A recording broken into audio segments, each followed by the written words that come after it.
Guys আসসালামু আলাইকুম। আমি এখন মুরগি রান্না করব।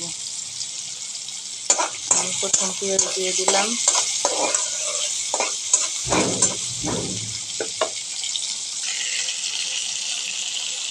আদা আদা রসুনের পরে আমি এখন পানি দিয়ে দিলাম।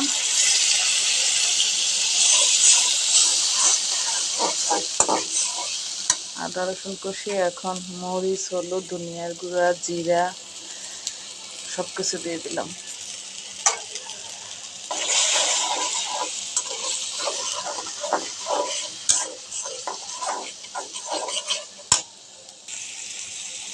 এখন আমার মশলা কষানো শেষ। এখন আমি মুরগির মাংস দিলাম।